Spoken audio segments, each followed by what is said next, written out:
mu ijoro ryo ku itariki ya 13 rishyiriye 14 mu kwezi kwa kane muri uyu mwaka wa 2024 Iran yohereje muri Israel drone na misile hafi 300, gusa hafi ya zose ziburizwamo zitarisekura ku butaka bwa Israel. Kuri Tehran uku kwari ukwihorera nyuma yuko Israel yarashe kuri ambasade ya Iran i Damas muri Syria. Nyuma y'ibitero bya Iran kuri Israel nayo yarashe kuri Iran. Muri Gaza naho intambara ishyamiranyije Israel n'umutwe wa Hamas irakomeje nyuma y'amezi 7 itangiye. Aha naho icyizere cy'uko amahoro yagaruka vuba aha ntabwo ari cyinshi.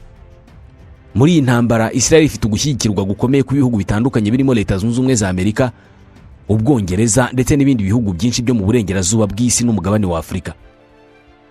Hejuru ya 70% by'umujyi wa Gaza byarasenyutse.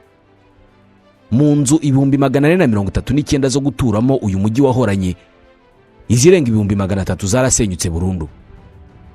Ubukungu bwa Gaza busigaye buri munsi yuko bwari bumeze mu myaka 30 ishize. Ninde uzasana uyu mujyi? Ninde uzishyura ibi bintu? Umuryango w'abibumbye uherutse gukora imibare maze wanzura ko kongera kubaka Gaza bizatwara miliyari ziri hagati ya 40 na 50 z'amadolari ya Amerika. Ninde uzayatanga? Leta Zunze Ubumwe za Amerika zimenyereye gutanga ubufasha bwo gusana ibyangijwe n'intambara, rimwe na rimwe zaranagize uruhare muri izo ntambara. Ibi biri no mu byubatse ubuhangange bw'iki gihugu. Nk'ubu umwe mu mishinga ikomeye y'igitangaza yahinduye Leta Zunze Ubumwe za Amerika igihangange ku isi ni umushinga wiswe Marshall, Plan Marshall. Ni umushinga witiriwe George Marshall wahoze ari umunyamabanga ushinzwe ububanyi n'amahanga wa Leta Zunze Ubumwe za Amerika. Iyi Marshall Plan cyangwa Plan Marshall ni umushinga cyangwa se gahunda Leta Zunze Ubumwe za Amerika zatangije wo gushakira ubufasha ibihugu byo mu Burayi bw'uburengerazuba nyuma y'aho intambara ya kabiri y'isi yari imaze kwangiza byinshi muri ibyo bihugu. Ni gahunda yakozwe mu 1948 aho Leta Zunze Ubumwe za Amerika zatanze miliyari 17 z'amadolari ya Amerika. Aya ngaya yashyize mu gaciro k'uyu munsi zaba miliyari zirenga 215 z'amadolari ya Leta Zunze Ubumwe za Amerika. Yatanzwe mu kuzahura ubukungu bw'ibihugu bigiye bitandukanye kuri uyu mugabane w'Uburayi. Aya madolari yatanzwe mu gihe cy'imyaka 3 kugira ngo hasanwe imijyi, inganda ndetse n'ibikorwa remezo byari byarangijwe bikomeye mu gihe cy'intambara ya kabiri y'isi, no gukuraho imbogamizi mu bucuruzi hagati y'ibihugu by'Uburayi ndetse no kuzahura ubuhahirane hagati y'ibyo bihugu na Leta Zunze Ubumwe za Amerika. Leta Zunze Ubumwe za Amerika zashakaga inyungu zazo mbere na mbere. Mu bijyanye n'ubukungu kandi, imwe mu ntego za Plan Marshall yari yo guhagarika ikwirakwira rya politike ya communisme ku mugabane w'Uburayi. Ishyirwa mu bikorwa ry'uyu mugambi wa Marshall ryagaragajwe na benshi nk'imwe mu mbarutso zatumye habaho intambara y'ubutita hagati ya Leta Zunze Ubumwe za Amerika na Leta Zunze Ubumwe z'Abasoviete. Iyi Plan Marshall ifatwa kandi nk'imbarutso y'ishingwa ry'umuryango OTAN, umuryango wo gutabarana hagati y'ibihugu byo mu majyaruguru ya Atlantique. Ni umuryango ushingiye ku masezerano y'ubufatanye mu bya gisirikare hagati y'ibihugu bya Amerika y'Amajyaruguru n'Uburayi washyizweho mu 1949. Ubundi nyuma y'intambara ya kabiri y'isi, Uburayi bwari mu bihe bikomeye cyane. Miliyoni nyinshi z'abaturage b'Abanyaburayi zari zarishwe, ndetse hari abandi benshi bakomerekeye mu ntambara ya kabiri y'isi n'ubundi bwicanyi bwibasiye inyoko muntu bwayikozwemo. Imijyi myinshi mu Burayi yahoze ari icyitegererezo mu bijyanye n'inganda n'ubundi bukungu mu bihugu nk'Ubwongereza, Ubufaransa, Ubudage, Ubutaliyani n'Ububirigi, hafi ya yose yari ku butaka yarangijwe n'intambara. Raporo yagezwaga kuri Bwana Marshall wari ushinzwe ububanyi n'amahanga bwa Leta Zunze Ubumwe za Amerika yagaragazaga ko ibice bimwe na bimwe by'uyu mugabane byari mu byago byo guterwa n'inzara ikomeye kubera ko ibikorwa by'ubuhinzi no gutunganya ibiribwa byari byarahagaze, byarangijwe n'imirwano. Byongeye kandi ibikorwa remezo by'ubwikorezi n'ingendo, imihanda ya gari ya moshi, imihanda yo ku butaka igendamo imodoka, ibiraro n'ibyambu byose byari byarasenywe bikomeye n'intambara.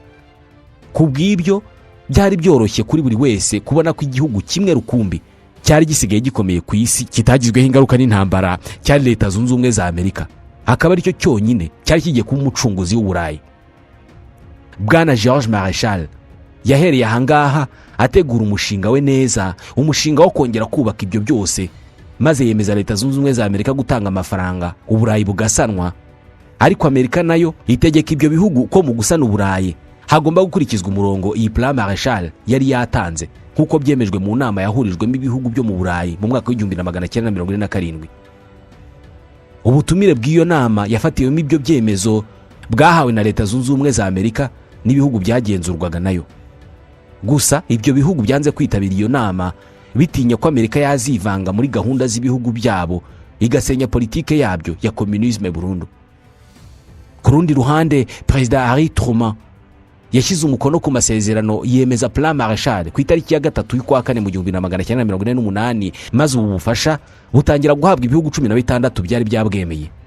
Byari mu Bwongereza bwahawe 26% by'ayo mafaranga yose, Ubufaransa buhabwa 18 by'ayo mafaranga yari yemejwe, Ubudage bw'uburengerazuba buhabwa 11%, ibindi bihugu biri mu Bubiligi, Ubuholandi ndetse na Norvège byagabanya asigaye. Mu kugaragaza ubudahangarwa n'ubuhangange, Amerika yatanze ubufasha ku wabyifuza wese, itanga 5% by'umusaruro mbumbe w'imbere mu gihugu. Ibi byakozwe hagendewe ku gitekerezo cya Marshall n'abajyanama be, kuko bavuga ko ibi bihugu binini ari byo bizafasha Uburayi kongera kwiyubaka, ari nayo mpamvu bahaye Ubwongereza, Ubudage n'Ubufaransa amafaranga menshi asumba y'ibindi bihugu.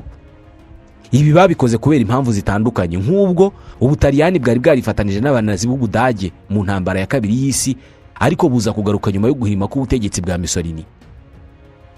N'abasigaye nta ruhande bariho muri iyo ntambara nk'Ubusuwisi bahawe inkunga nkeya ugeranije n'abarwanye bari ku ruhande rwa Leta Zunze Ubumwe za Amerika.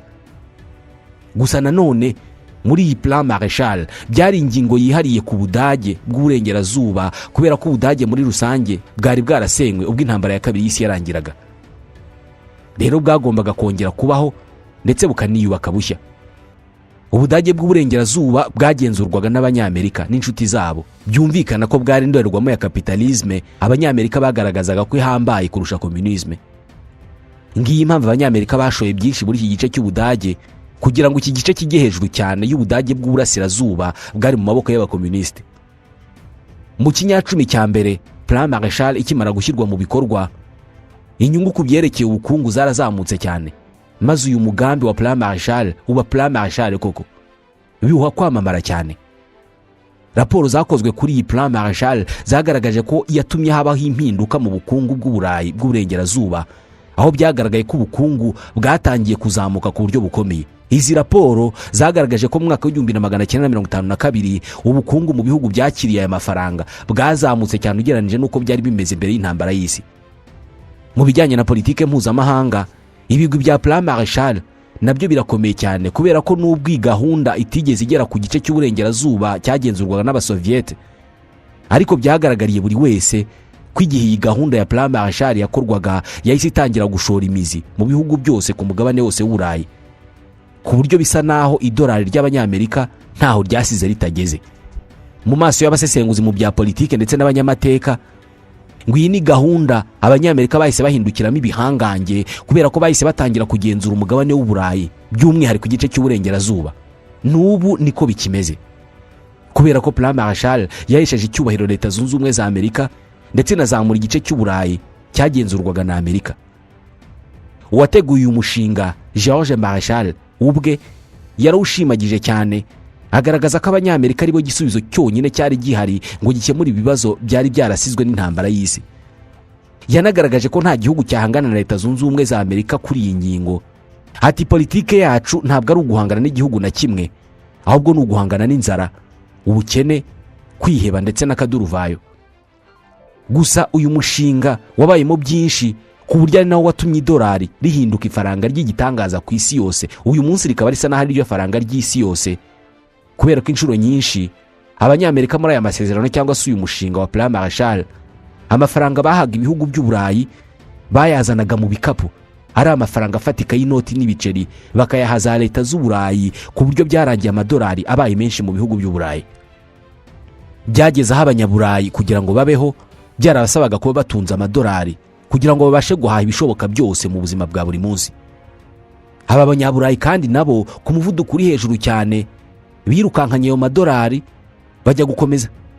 bajya gukoloniza hose ku isi, maze idolari riramamara koko rihinduka ifaranga ry'isi, ku buryo n'uyu munsi ariko bikimeze, kubera ko agaciro mpuzamahanga k'ifaranga iryo ari ryo ryose kabarwa mu madolari, no kuzamuka cyangwa guhanuka kw'ifaranga iryo ari ryo ryose bibarwa hashingiye ku gaciro k'idolari. Iyo wibeshye ugakina n'idolari uyu munsi, uba usa n'utangiye urugendo rwo kurangira kwawe, uba usa n'ukatiye urwo gupfa, cyangwa se usinyiye kurasana n'igisirikare cya Leta Zunze Ubumwe za Amerika ku mugaragaro.